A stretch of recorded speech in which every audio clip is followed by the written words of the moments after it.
அவங்களுக்கு அல்லாஹ் சொல்றான்.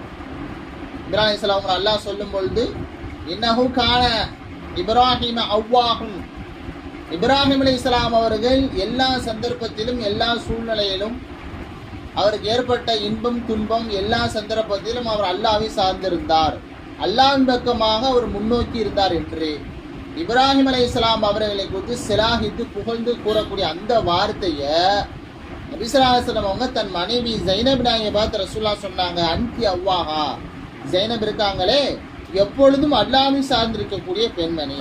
என்னங்க அர்த்தம்? தங்களுடைய வாழ்க்கையில் அவங்களுக்கு இன்பம் துன்பம் சிரமம் எது வந்தாலும் அல்லாஹ்வை அவர்கள் முன்னோக்கி இருக்கக்கூடிய அல்லாஹ்வை சார்ந்திருக்கக்கூடிய பெண்மணியாக அவர்கள் இருந்தார்கள் என்பதாக நபி ஸல்லல்லாஹு அலைஹி வஸல்லம் அவங்க அவரை குறித்து சிலாகித்து சொன்னாங்க. இப்போ இவர்களுடைய இறுதியான நேரங்கள், அதாவது இவங்க வாழ்ந்த இந்த காலகட்டங்களில் மௌத்தாகக்கூடிய சந்தர்ப்பத்தில் நபி ஸல்லல்லாஹு அலைஹி வஸல்லம் அவங்க மரணித்த பிறகு சில ஆண்டுகள் கழித்து இவங்க மௌத்தானாங்க. உமர் ரலியல்லாஹு தஆலா அன்ஹு அவங்களுடைய ஹிஜ்ரி 20வது வருஷத்தில் இவங்க மரணித்தார்கள் அப்படின்னு பார்க்குறோம். நபி ஸல்லல்லாஹு அலைஹி வஸல்லம் அவங்க உடைய மனைவிமார்கள்லேயே இவர்கள் தான் முதலாவதாக மரணித்தார்கள் நபியினுடைய மௌத்துக்கு பிறகு.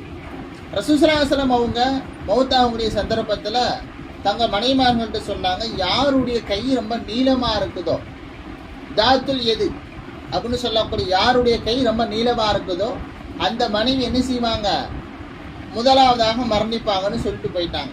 ஆயிஷா நாயகி ஹப்சா மாதிரியான மனைவிமார்கள்லாம் என்ன செஞ்சாங்க, இருக்கக்கூடிய மனைவிமார்களை யாருடைய கை ரொம்ப நீளமாக இருக்குன்னு குச்சி வச்சு அளந்து பார்த்தாங்க. ஏன்னா இவங்க ஜைனப் நாயகி ரொம்ப குட்டையாக இருந்தாங்க, அவங்க கை ரொம்ப குட்டையான கையாக இருந்துச்சு. ஹப்சா நாயகியுடைய கை தான் ரொம்ப நீளமாக இருந்துச்சு. ஆனால் முதலாவதாக மரணித்தவர்கள் ஜைனப் நாயகி தான் மௌத்தானாங்க. இவங்க மௌத்துக்கு பிறகுதான் ரசூலுல்லாஹ் சொன்ன அந்த விஷயத்தை புரிந்து கொண்டார்கள். ரசூல் ஸல்லல்லாஹு அலைஹி வஸல்லம் சிலேடையாக சொல்லிட்டு போயிருக்காங்க, ஒரு புகழ்ச்சியான ஒரு வார்த்தை